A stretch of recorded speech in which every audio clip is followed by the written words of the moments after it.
الحمد لله نحمده ونستعينه ونستغفره ونؤمن به ونتوكل عليه ونعوذ بالله من شرور أنفسنا ومن سيئات أعمالنا من يهده الله فلا مضل له ومن يضلله فلا هادي له ونشهد أن لا إله إلا الله وحده لا شريك له ونشهد أن محمدًا عبده ورسوله أما بعد فأعوذ بالله من الشيطان الرجيم بسم الله الرحمن الرحيم وَلِلَّهِ عَلَى النَّاسِ حِجُّ الْبَيْتِ مَنِ اسْتَطَاعَ إِلَيْهِ سَبِيلًا صدق اللہ العظیم۔ میرے محترم بزرگوں اور دوستوں اور ہمارے دینی ایمانی بھائیوں، اس وقت پورے ہندوستان بلکہ پورے ملک بھر سے اللہ رب العزت کا مہمان اللہ کے گھر کی زیارت کے لیے سفر کر رہے ہیں۔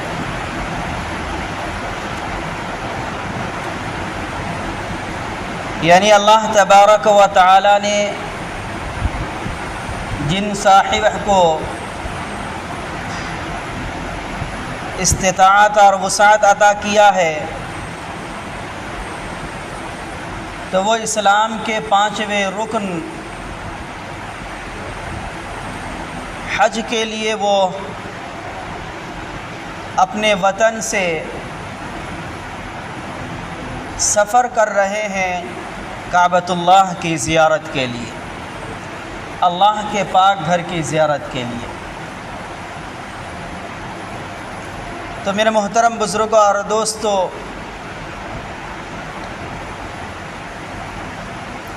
یہ عبادت کی الگ ہی شان ہے، یہ عبادت اللہ تبارک و تعالی کی نرالی شان رکھتی ہے۔ میرے محترم بزرگوں اور دوستوں، اسلام کے 5 رکنوں میں سے ایک رکن یہ حج ہے کہ جو انسان کے اوپر زندگی میں ایک مرتبہ ان کے شرائط کے ساتھ فرض ہوتا ہے کہ اگر اللہ تبارک و تعالی نے ان کو اتنی دولت اور اتنی ثروت عطا کیا ہے کہ وہ حج کرنے کی طاقت رکھتا ہے، اس کے خرچے کو برداشت کر سکتا ہے اور اپنے اہل و عیال کے نفقے کو بھی برداشت کر سکتا ہے، تو اس کے اوپر حج فرض ہے۔ اللہ تبارک و تعالی سے سب سے پہلے ہم اور آپ خود اپنے لیے بھی اور اپنے بھائیوں کے لیے بھی دعا کریں کہ اللہ تبارک و تعالی ہم سبوں کو اپنے پاک گھر کی زیارت نصیب فرمائے اور حج مبرور کی توفیق عطا فرمائے۔ میرے محترم بزرگوں اور دوستوں، حج کی فضیلت کے اندر ہے کہ جب انسان اللہ رب العزت کی رضا کے لیے اور اللہ کا حکم سمجھتے ہوئے بغیر کسی ملاوٹ کے اگر کوئی شخص حج کرتا ہے تو اس کا بدلہ اللہ تبارک و تعالی نے فرمایا کہ سوائے جنت کے کچھ اور نہیں ہے۔ اور اگر کوئی شخص اللہ کی رضا جوئی کے لیے کوئی حج کرتا ہے تو اللہ تبارک و تعالی اس کے حج کو اس طریقے سے قبول کرتا ہے، اور جب وہ حاجی حج کر کے لوٹتا ہے تو وہ گناہوں سے اس طریقے سے پاک و صاف ہو کر کے لوٹتا ہے کہ جس طریقے سے کوئی بچہ جب اپنی ماں کے شکم سے پیدا ہوتا ہے، دنیا کے اندر وہ زندگی لیتا ہے تو وہ بالکل گناہوں سے پاک و صاف ہوتا ہے، اس کے ذمے کوئی گناہ نہیں ہوتا ہے، وہ معصوم ہوتا ہے۔ اسی طریقے سے اگر کوئی شخص اللہ رب العزت کے حکم کو سمجھتے ہوئے اللہ کی رضا جوئی کے لیے، اللہ کی رضامندی کے لیے اگر کوئی شخص حج کرتا ہے تو حج کر کے جب وہ واپس ہوتا ہے خانہ کعبہ سے تو اس کی زندگی کے اندر جو گناہ ہوئے ہوتے ہیں وہ ایسے ہی صاف و شفاف ہو جاتے ہیں اور وہ گناہوں سے پاک و صاف ہو کر کے لوٹتا ہے، گویا کہ ایسا کہ اس نے زندگی کے اندر کبھی گناہ ہی نہیں کیا ہو، بالکل گناہوں سے پاک و صاف ہو کر کے لوٹتا ہے۔ یہ فضیلت حج کی ہے، لیکن میرے محترم بزرگوں اور دوستو، ہم اور آپ جب حج کے لیے جائے، اگر اللہ تبارک و تعالی توفیق دے تو حج سے پہلے کرنے کے جو کام ہیں یا حج کے دوران جو کرنے کے کام ہیں ان کے اندر ہمیں اور آپ کو ان باتوں کا خیال رکھنے کی ضرورت ہے۔ ان میں سب سے پہلی چیز یہ ہے کہ ہم اور آپ اپنے نیت کو خالص کریں۔ حج کی نیت کرنا ہے اور نیت بھی صرف اللہ رب العزت کے لیے ہونی چاہیے، نام و نمود کے لیے نہیں، شہرت حاصل کرنے کے لیے نہیں۔ اس بنیاد پر ہمیں حج نہیں کرنا ہے کہ لوگ ہمیں حاجی کہیں گے، ہم اس بنیاد پر حج نہیں کریں گے کہ ہمیں لوگ جب ہم حج کر کے آئیں گے تو لوگ ہمیں حاجی صاحب کہیں گے، ہمیں اس بنیاد پر نہیں بلکہ ہمیں اللہ رب العزت کا حکم سمجھ کر کے ہمیں حج ادا کرنا چاہیے اور اس فریضے کو ادا کرنا چاہیے۔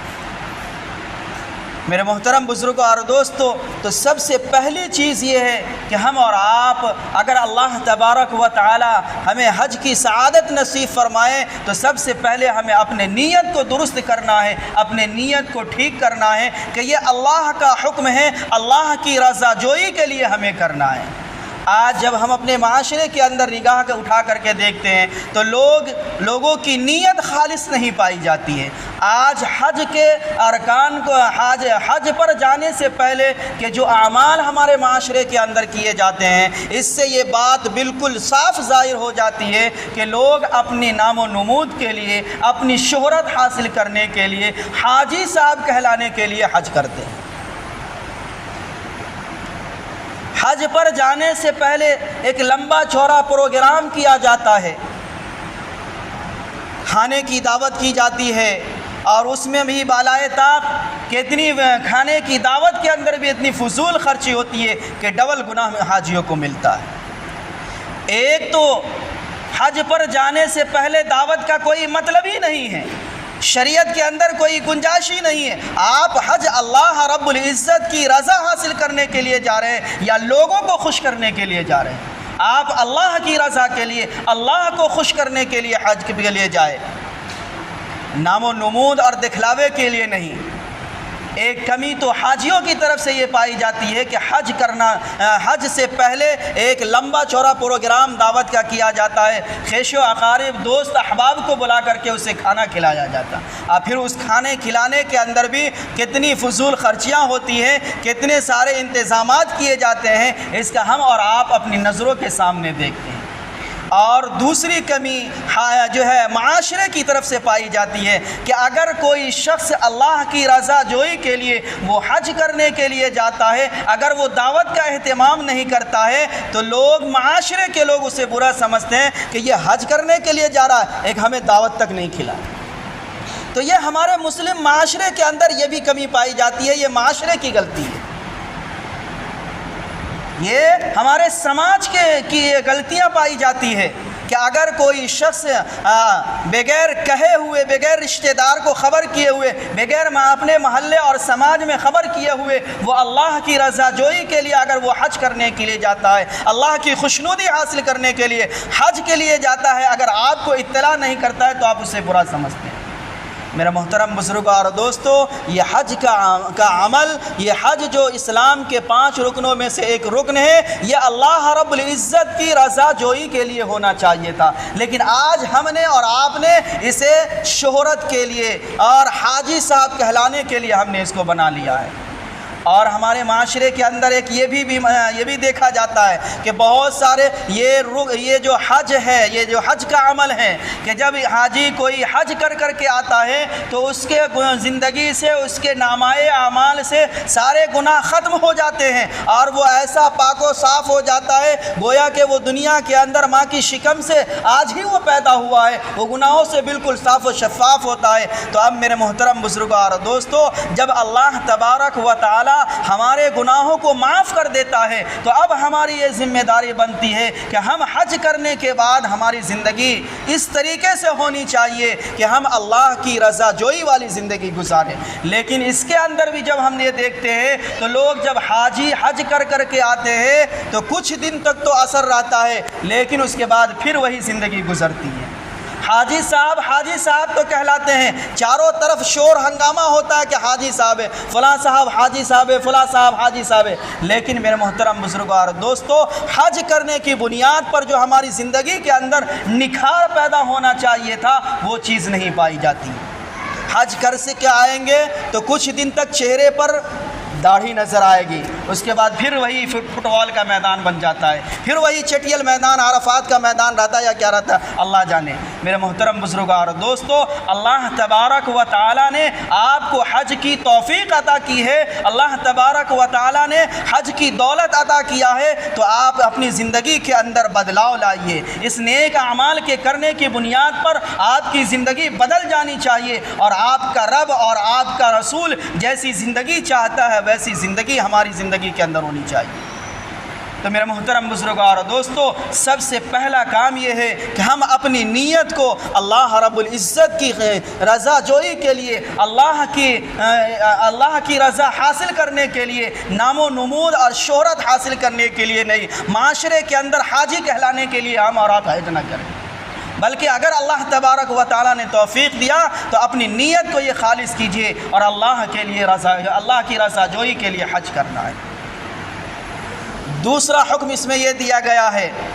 قرآن کریم کی ایک آیت ہے کہ جس کے اوپر حج فرض ہو جائے تو سب سے پہلے اپنے نیت کو خالص کرنا ہے، اپنی نیت کو اللہ کی رضا کے لیے بنانا ہے، اور دوسرا کام یہ کرنا ہے کہ گناہوں کے امور کو، گناہوں کے کام کو چھوڑ دینا، گناہوں کے کام کو چھوڑ دینا۔ فسق کا لفظ استعمال کیا گیا ہے کہ جس سے مراد گناہوں کے کام کو ہے روکنا ہے۔ آج جب ہم حج کرنے کے لیے جاتے ہیں اس سے پہلے کہ ہماری زندگی کیا ہوتی ہے، یا حج سے لوٹنے کے بعد ہماری زندگی کیا ہوتی ہے، کہ فسق و فجور کے اندر حج پر جانے سے پہلے بھی وہی اعمال ہوتے ہیں اور حج سے واپس آنے کے بعد بھی وہی کام ہوتا ہے۔ فسق و فجور ہے، غیبت ہے، چغل خوری ہے، ایک دوسرے کی عیب جوئی کے اندر لگا ہوا ہے، اسے اپنی زندگی کے اندر بدلاؤ لانے کی فکر نہیں ہوتی ہے۔ تو میرے محترم بزرگوں اور دوستو، حج پر جانے سے پہلے اپنی نیت کو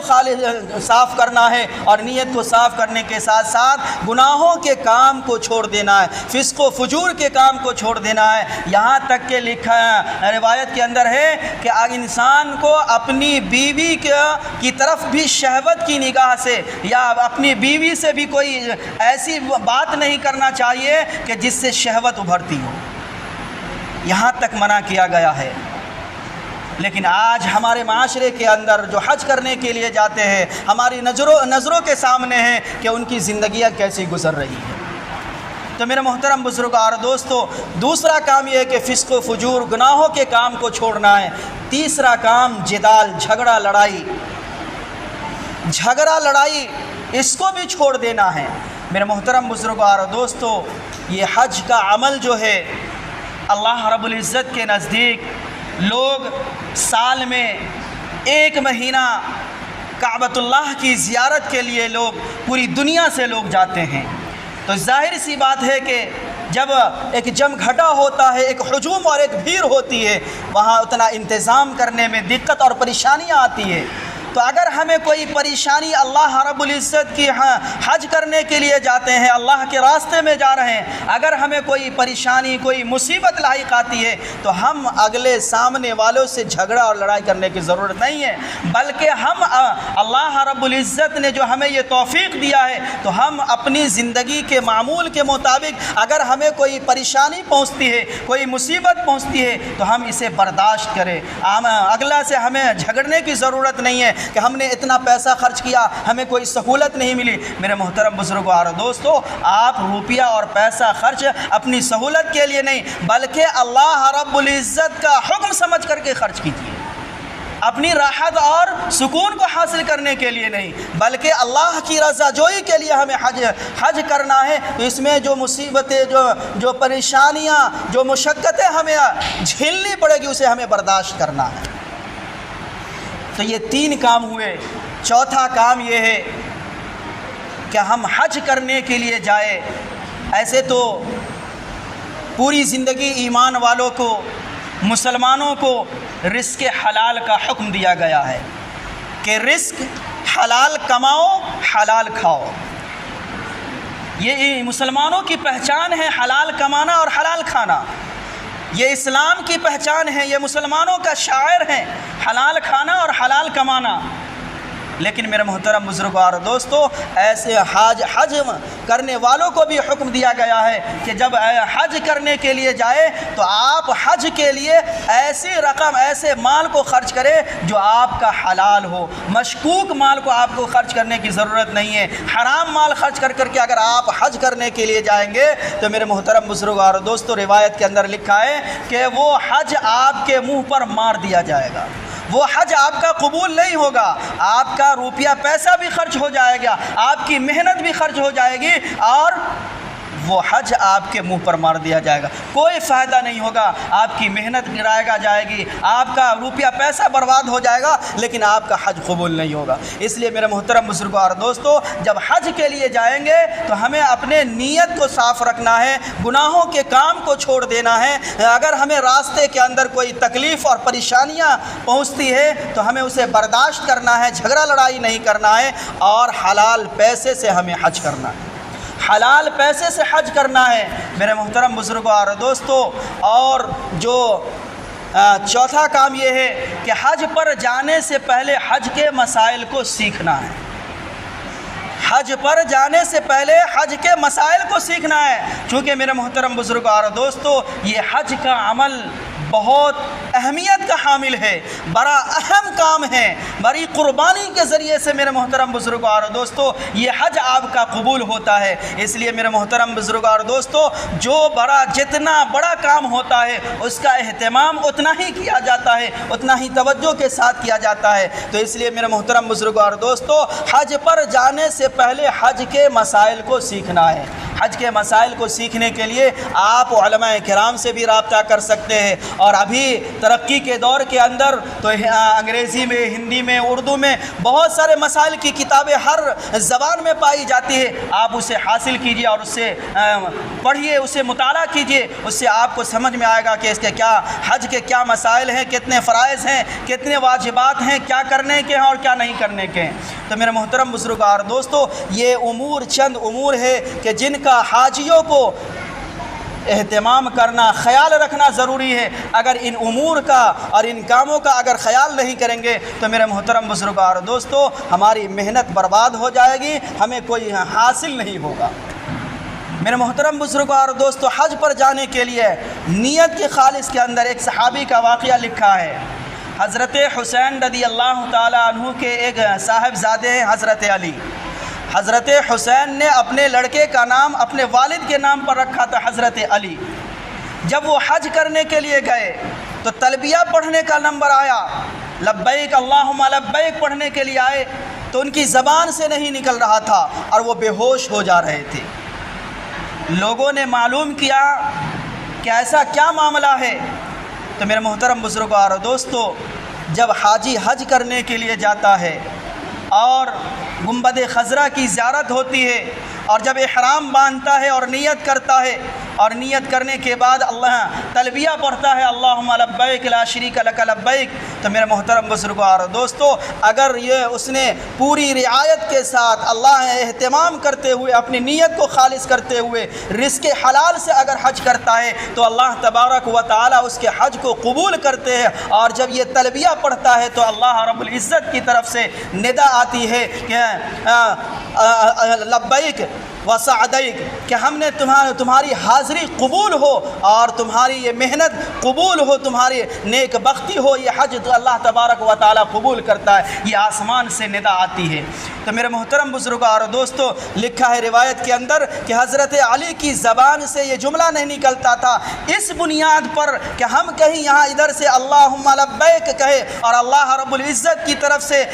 لبیک و سعدیک کے بجائے لا لبیک لا سعدیک کا نعرہ نہ لگ جائے، یہ آسمان کہ تمہاری محنت کوئی قبول نہیں، تمہاری عبادت قبول نہیں، اس ڈر سے حضرت علی رضی اللہ تعالی عنہ کے زبان سے یہ جملہ نہیں نکلتا تھا۔ روایت کے اندر لکھا ہے کہ پورا حج حضرت علی حضرت حسین کے صاحبزادے حضرت علی نے حج کیا، اور جب بھی یہ تلبیہ کا جملہ لبیک اللہم لبیک ان کی زبان سے جاری ہوتا تھا وہ بے ہوش ہو جاتے تھے۔ پورے حج میں یہ معاملہ ہوا، لیکن میرے محترم بزرگوں اور دوستو یہ ایک صحابی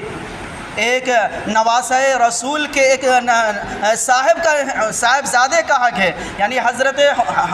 امام حسین رضی اللہ تعالیٰ عنہ جناب نبی کریم صلی اللہ علیہ وسلم کے نواسہ ہوئے، ان کے صاحبزادے یعنی رسول اللہ صلی اللہ علیہ وسلم کے پر نواسے کا یہ معاملہ ہے جو نیک بختی کے اندر کوئی شکایت نہیں، تابعین کہلاتے ہیں، بخشے بخشائے، ان کی زندگی کا یہ معاملہ ہے کہ جب اللہ رب العزت کے دربار میں حاضر ہو رہے تو انہیں ڈر آ رہا ہے، ان کی زندگی کے اندر کپ کپی تاڑی ہو جا رہی ہے۔ لیکن آج ہم اور آپ اتنے اہم کام کو کرنے کے لیے جاتے ہیں تو نام و نمود کے لیے، دکھلاوا کے لیے۔ تو میرے محترم بزرگوں اور دوستو ہم اور آپ اپنی نیت کو خالص کریں۔ اگر اللہ تبارک و تعالیٰ نے آپ کو یہ قبول کیا ہے، اس اہم کام کے لیے قبول کیا ہے، تو اپنی نیت کو خالص کرنا ہے، فسق و فجور، گالی گلوج، فضول کام سے ہمیں پرہیز کرنا ہے، حج کے مسائل کو سیکھنا ہے اور حج اور رزق حلال سے حج کرنا ہے۔ اللہ تبارک و تعالیٰ ہمیں کہنے سننے سے زیادہ عمل کی توفیق عطا فرمائے۔ وآخر دعوانا الحمد للہ رب العالمین۔